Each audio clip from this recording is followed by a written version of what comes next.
All right, our first question, the opening question, is one for all of you. Donald Trump is the first ex-president in more than 100 years to run for the White House again, and he remains popular among Republican primary voters as his legal challenges mount. Governor DeSantis, let me begin with you on this one. Speak to Republican voters who are supporting Donald Trump. Why should you and not him be the Republican nominee to face Joe Biden a year from now? Well, first of all, I'm not a Republican. Republicans have abandoned environmental integrity in favor of economic growth, corporate profits, and cheap gas. As for Trump, everyone knows he's unfit. He's arrogant and ignorant, a bad combination.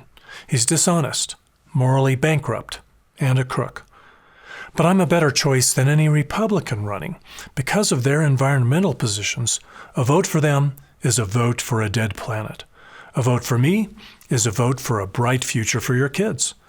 The climate crisis, freshwater crisis, fertile soil depletion, species extinction, plastics pollution, and other toxification of our land, air, and water are all signs we've outgrown the planet. We're an ecological overshoot. I'll treat that like the emergency it is and launch a national project to end that emergency.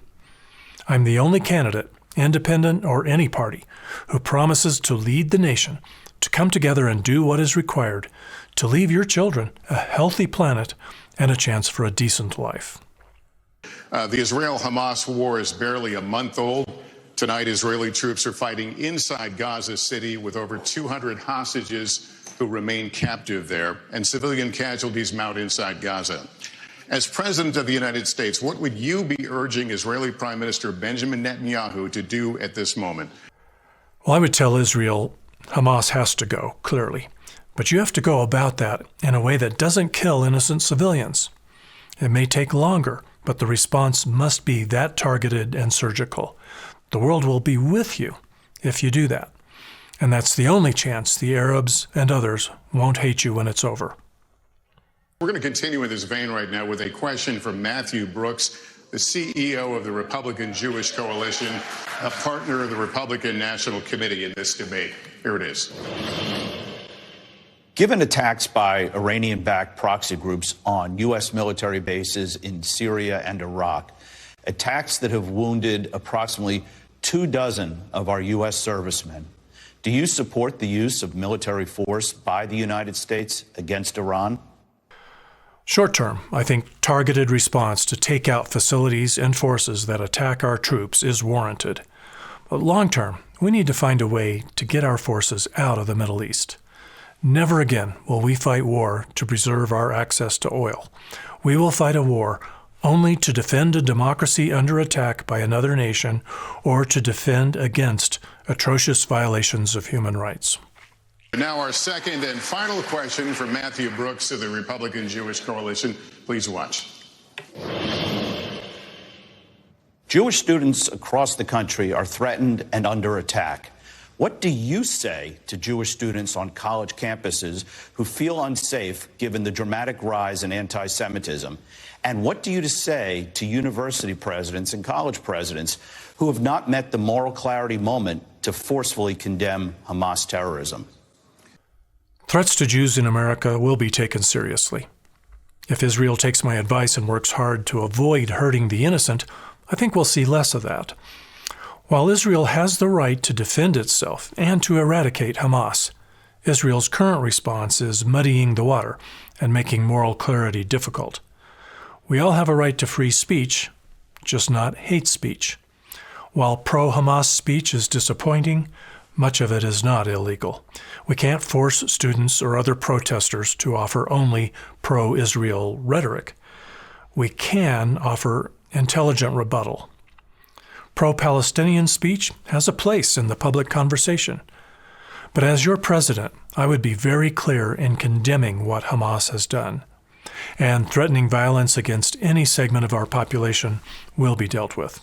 The United States has given Ukraine financial and military support since the war began more than 600 days ago.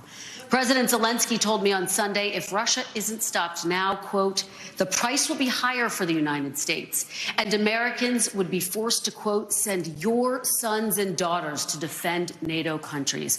Senator Scott, where do you stand on more funding for Ukraine? From the beginning of that war, I would have taken another approach. If we and our allies had stepped in immediately with fighter jets and troops to mount a formidable defense of Ukraine, the war would have been very short and less expensive in the long run. The U.S. and every other peace-loving nation around the world should unite and come to the aid of any nation attacked. A very firm, unequivocal position would leave no room for doubt by Putin that he has no choice but to respect the borders of all nations. And we will not be held hostage and prevented from doing the right thing by a threat of nuclear force. We should be clear that a nuclear attack on us or a fellow peace-loving nation will be met with annihilation of the offending attacker. Senator Scott, you've been in the Congress since 2011. Defense spending has fallen over that entire period of time. Where are we going to get the money, and what would you build and what kind of ships to deter China from attacking Taiwan? It's a shame how much money we spend on our military, but we do need to have a very strong defense. On day one, I'll be launching my national project to get out of ecological overshoot, which includes putting the country on an energy diet. A key part of that will be eliminating waste, and a lot of that waste is in the military. How many generals and admirals hop on planes every weekend in the fall to attend football games at the military academies? How much money is wasted, and what are the carbon emissions of the Navy's Blue Angels and the Air Force Thunderbirds in their weekly flying demonstrations? I know a single F-35 costs over $30,000 per hour of flight. In a climate emergency, that's got to go. Now, in response to the climate crisis, I'll be grounding a lot of non-essential flying by our military and federal employees in general, and eliminating other wasteful spending, because wasteful spending is wasteful consumption. I'm pretty sure this will include closing many of our bases overseas. And I want to put an end to the easy money gravy train for defense contractors and put a lot more scrutiny on their contracts and costs. All of this will free up a lot of money, and some of that can go to maintaining a strong defense. A strong defense and clarity about the circumstances in which we'll engage will be a very strong deterrent to China. Once again, here's Hugh Hewitt. Thank you, Lester. We're going to stay on China, and we're going to talk specifically about TikTok. Last week, Congressman Mike Gallagher, who is chairman of the House Bipartisan Select Committee on the Chinese Communist Party, published a long essay on TikTok following the flooding of pro-Hamas propaganda onto TikTok accounts across the United States. Chairman Gallagher called it shocking. He called the app predatory, controlled by America's preeminent adversary, one used to push propaganda and divide America. It's spyware, he said, a means of surveillance. Governor Christie, do you agree with Chairman Gallagher? And if so, would you ban or force the sale of TikTok? I'm not in favor of stifling free speech. But if our citizens are the subject of a campaign by a foreign country to spread misinformation or incite violence, I'm inclined to support the idea of doing what's necessary to disable that campaign. We're now going to talk about Venezuela, where millions have fled political and economic turmoil. Many Venezuelan immigrants are settling right here in Florida. Former President Trump and President Biden have taken different approaches to Nicolas Maduro's regime with little result. Former President Trump put economic pressure on Venezuela and backed one of Maduro's rivals. President Biden temporarily eased sanctions to encourage electoral reforms. Governor DeSantis, do you see the political situation in Venezuela as a threat to the United States, and what would your approach be? I believe Venezuela's oil has long complicated our relationship with the country. Oil will no longer be an issue in our foreign policy if I'm elected, because we'll be ending our dependence on fossil fuels faster than Vivek Ramaswamy can say, "Frack, baby, frack."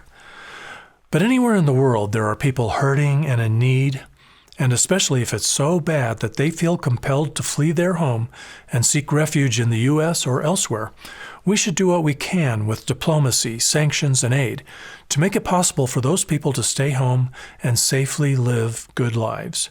We will be a very model global citizen under my watch. Let's turn to one of the biggest issues for voters. That, of course, is the economy. This is a question that will go to all of you. An Iowa voter recently told NBC News, "How am I going to make sure my pantry's stocked without breaking the bank?" You've all said the best way to deal with rising prices is to cut government spending. But that would take time to play out, and Americans are struggling right now. Senator Scott, I'll start with you. What would you do the moment you take office to help Americans manage the cost of living? So we're talking about short term here. Helping American families meet their needs will be a key effort in my national project to get out of ecological overshoot, because we have to find a way to ensure needs are met while we contract our economy. So we'll be supporting existing efforts and initiating many new ones to enable people to come together in their communities and provide mutual support. It'll be part of a national effort to demonetize and relocalize our economy. It'll include co-ops, tool-sharing libraries, skill-sharing and barter, repair cafes, and CSAs. Now, over the long haul, we'll rescale our population and economy until we're out of overshoot. That will bring prices down and free us all up from paying the costs of growth. I urge you to read about my economic policy and my national project at DaveThePlanet2024.com. Let me come at this from a slightly different direction. Americans in rural communities are being especially squeezed by inflation right now. An Iowa State University study found that last year inflation cost rural households about an extra $5,000. How would you specifically help rural Americans who are suffering right now? I have good news for rural Americans. Under my national project to get the U.S. out of ecological overshoot, we'll be relocalizing our economy and depending far less on other countries for goods. We'll be taking the miles and carbon emissions out of the supply chain. People will want to live closer to their food. Rural communities will see a resurgence. One of the big costs of rural living is gassing up that pickup truck. We're going to do everything we can to eliminate the need to drive all those miles and to power that with fossil fuels. So rural living is going to be more attractive to more Americans. Americans could see their Social Security benefits drastically cut in the next decade because the program is running out of money. Former President Trump has said, quote, "Under no circumstances should Republicans cut entitlements." Governor Christie, first to you. You have proposed raising the retirement age for younger Americans. What would that age be specifically, and would you consider making any other reforms to Social Security? Once familiar with my platform, you'll realize I'm not one to promise short-term ease and comfort at the expense of future generations. This is Adult Swim, and I think you can handle the truth. The truth is we do need to raise the retirement age, which is fine because 65 is the new 45. It's middle age. Congress is a good example. The average senator is 64, and 4 are over 80. Of course, we need to fix that with term limits, but the point is most of us are very productive well past 65. So I will advocate raising the Social Security eligibility age, but gradually, so it has the most impact on those who have plenty of time to plan for it. But we can also shore up Social Security by eliminating the cap on earnings subject to Social Security and instituting some means testing so people like Warren Buffett and even failed impoverished real estate developers like Donald Trump can't draw benefits. What I won't do is try to get the women of our country to birth more babies. Needing more taxpayers is not a good reason to bring a child into this world. The increased number of elderly Americans is a very temporary condition, and we'll return to more even age distribution after we've scaled back our population and stabilized it at a more sustainable level. Once again, here's Salem Radio's Hugh Hewitt. Thank you, Lester. When NBC News talks to voters, when I talk to voters every day, they all say that the border is a top issue. It can mean a lot of different things. It can mean 2 million people who crossed illegally last year. It can mean more than 150 arrests of people on the terror watch list. It can mean the burden on states from having migrants move into their states from the southwestern border. But I want to talk about opioids specifically and fentanyl. And I'll start with you, Senator Scott. Tens of thousands of Americans' families have suffered a death to fentanyl. Young people sometimes die taking one pill. What can you do as Commander-in-Chief on the first day to stop fentanyl and the waterfall of it into this country? I'm not going to pretend to have expertise where I don't, so I'm not completely sure. But I wouldn't ignore the problem. I would favor the most severe legal penalties for anyone guilty of selling illegal drugs that kill a customer. I would push for a strong collaboration with Mexico to put the cartels out of business, including U.S. military assistance in that. Let's talk now about last night's election results. Abortion rights supporters saw victories in Ohio and Virginia following earlier wins in states like Kansas and Kentucky. Governor DeSantis, first to you, how do you see the path forward for Republicans on this issue? My advice to anyone who really wants fewer abortions, let's not support unplanned parenthood. 93% of abortions happen during the first trimester. There are very few late-term abortions. The number of abortions has been declining since 1990. Today, that number is less than half of that peak. Close to 40% of pregnancies in the U.S. are unplanned. That needs to be nearly zero.